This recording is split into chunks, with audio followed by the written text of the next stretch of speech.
ఎంతవరకు కరెక్ట్ అసలు? Sir good evening అండి. 99 ప్రేక్షకులకు, ప్యానెల్లో ఉన్న మిత్రులకు, మీకు కూడా. ఇప్పుడు సింగయ్య మృతి కానీ, జగన్ గారు మన జూన్ 18వ తారీఖు సత్తెనపల్లి రెండపాళ్ళ గ్రామానికి పర్యటనకు సంబంధించి ఇద్దరు చనిపోయారు. ఆ ఇద్దరికి సంబంధించి ఒక అతనేమో సత్తెనపల్లి దగ్గర అతను ఆ రోజున్న ఎండ దెబ్బకు తాళలేక గుండెపోటు వచ్చిందని చనిపోయారు. సింగయ్య మృతి మాత్రం వివాదాస్పదమైన విషయం అందరికీ తెలుసు. అదేంటంటే అది జగన్ గారి కాన్వాయ్లో ఫస్ట్ ఎస్పీ గారు చెప్పిన ప్రకారం ఒక వెహికల్ అన్నారు, తర్వాత జగన్ గారి వెహికల్ అన్నారు. ఆ తర్వాత అది ఏఐ వీడియో అని చెప్పేసి వైసీపీ ఆరోపించింది. ఆ తర్వాత ఫోరెన్సిక్ కూడా అది నిజమైన వీడియో అని కూడా చెప్పిన పరిస్థితి కూడా మనం టోటల్ గా రివ్యూ చేసుకుంటే ఉంది. అయితే ఆ రోజు లూర్ద్ మేరీ గారు కూడా వెళ్ళారు, సింగయ్య భార్య. ఆ సంబంధించి ఆ రోజు అయితే లోకేష్ గారి మీద కానీ, లేదంటే అంబులెన్స్ లో ఏదైనా ఆమె అనుకున్న జరిగిందని కానీ ఎప్పుడు చెప్పలేదు. ఎందుకంటే ఆయనకి ఇప్పుడు వైసీపీ ఏం చెప్తుందంటే ఆయన చిన్న చిన్న గాయాలయ్యాయి, అంతకు జరగలేదు. ఇప్పుడు లూర్ద్ మేరీ గారేమో అంబులెన్స్ లో ఏమైనా జరిగి ఉంటుందని చెప్తున్నారు. దాని మీద కదా ఇప్పుడు మొత్తం మనం మాట్లాడుకుంటున్న అంశం అయితే. ఇప్పుడు దీనిలో మనం ఒకటి పరిశీలిస్తే పోస్ట్ మార్టం రిపోర్ట్ ని ఇందాక ఎస్పీ గారు నిన్న మాట్లాడారు దీని గురించి.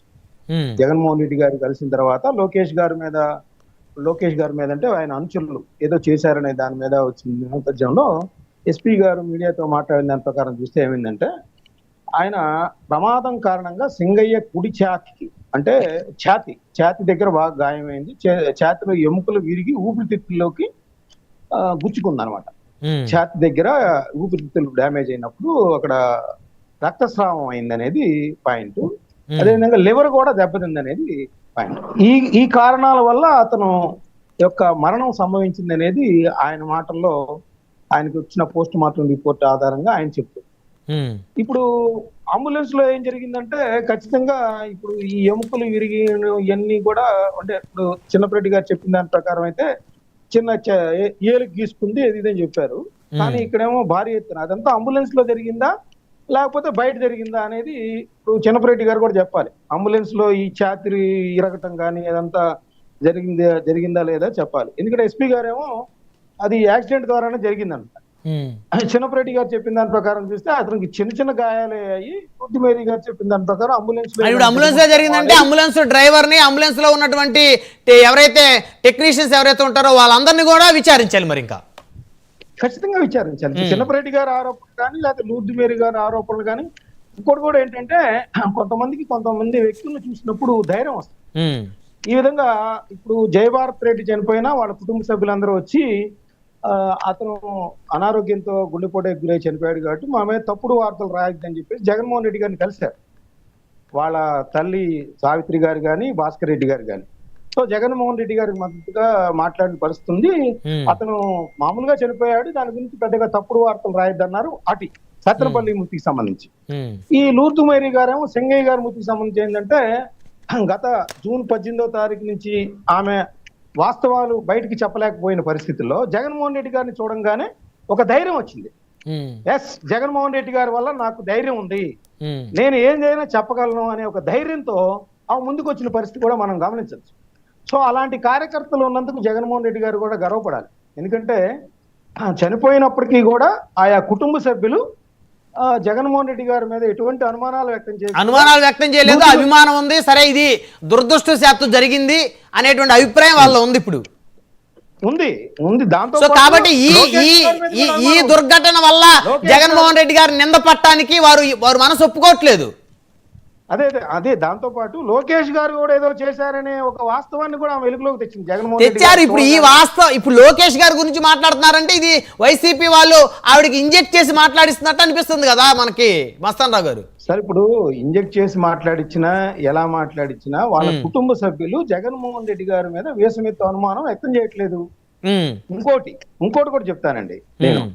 ఇప్పుడు ఈ కేసు హైకోర్టుకి వెళ్ళినప్పుడు high court justice K Srinivas Reddy గారు కూడా కామెంట్ చేశారు. దాన్ని కూడా ఇక్కడ మనం ప్రస్తావించాం. అసలు ఇది ఒక అసాధారణమైన కేసు, అందుకని నేను దీనిలో జోక్యం చేసుకుంటున్నాను ఎఫ్ఐఆర్ లో కూడా అని చెప్పారు ఆయన. ఎఫ్ఐఆర్ లో అసలు ప్రయాణికుల మీద కేసు పెట్టడం అనేది కరెక్ట్ కాదు, కాబట్టి దీన్ని ఒక పోలీసులు నిందారోపణ అనేది ఎక్కువగా చేస్తున్నారు కాబట్టి నేను దీన్ని అసాధారణమైన కేసుగా పేర్కొంటూ హైకోర్టు ఎప్పుడు కూడా ఎఫ్ఐఆర్ లో జోక్యం చేసుకోదు, కానీ నేను జోక్యం చేసుకుంటున్నానని చెప్పారు ఆయన. ఉమ్, సో రెండు అసాధారణ కేసులు ఏంటంటే, ఒకటి సింగయ్య మృతికి సంబంధించి లూర్ది మేరీ గారు గతంలో చెప్పలేదు, ఇప్పుడు చెప్తుందామా, అదొక అసాధారణం.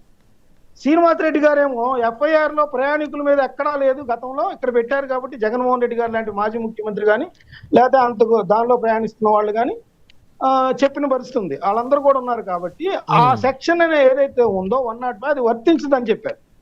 సబ్జెక్టు కృష్ణ 105, 106 అది ఇక్కడ వర్తించదు అనేది అటు న్యాయమూర్తి గారు చెప్పారు. ఇక్కడ లూర్ది మేరీ గారు కూడా ఇప్పుడు చెప్తుంది ఏంటంటే, లోకేష్ గారి వచ్చిన వాళ్ళు కొంతమంది అంబులెన్స్ లో ఏమైనా చేసి ఉంటారేమో అనే అనుమానాన్ని వ్యక్తం చేస్తారు.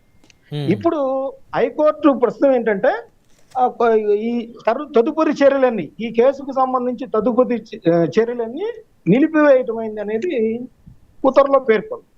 ఇప్పుడు పోలీసులు లూర్ది మేరీ గారు ఏదైతే జగన్ గారిని కలిసిన తర్వాత, ఎందుకంటే ఎస్పీ గారు కూడా నేను ప్రకటించారు, ఆమెను కలిసిన తర్వాత దాని మీద ఏం చేయాలి మేము, జగన్మోహన్ రెడ్డి గారిని కలిసిన తర్వాత లోకేష్ గారి మీద ఆరోపణలు చేసింది కాబట్టి దాని గురించి ఎలా ప్రొసీడ్ అవ్వాలి ఏంటి అనేది కావాలి. అయితే నా చిన్నపరెడ్డి గారికి సంబంధించి నేను ఒక్క విషయం ప్రస్తావిస్తూ ముగిస్తాను సార్. ఇప్పుడు ఇక్కడ చెప్పింది ఎవరండి, లూర్ది మేరీ గారే కదా, అంటే సింగయ్య గారి భార్య కదా. వివేకానంద రెడ్డి గారి మర్డర్ కేసులో వాళ్ళ కూతురు సునీతమ్మ, వాళ్ళ భార్య సౌభాగ్యం అనుకుంటా, బహుశా నాకు కరెక్ట్గా పేరు తెలీదు. తర్వాత ఈ జగన్మోహన్ రెడ్డి గారి డ్రైవర్ లాగే అక్కడ కూడా డ్రైవర్ దస్తగిరి అవును, ఆమె కూడా వాస్తవాలు దాన్ని అంగీకరించలేదు మనం. అంటే అక్కడ కుటుంబ సభ్యులు చెప్పింది వీళ్ళు నమ్మట్లేదు, సునీత గారిని అనుమానిస్తారు వీళ్ళు, ఇక్కడ కుటుంబ సభ్యులు చెప్పేది నమ్ముతారు. అవును, అది వాళ్ళ ఇష్టం, అది రాజ్యాంగం కల్పించింది, ఎవరితో నమ్మాలి ఎవరు నమ్మకూడదు మనం చెప్పకూడదు కదా సార్.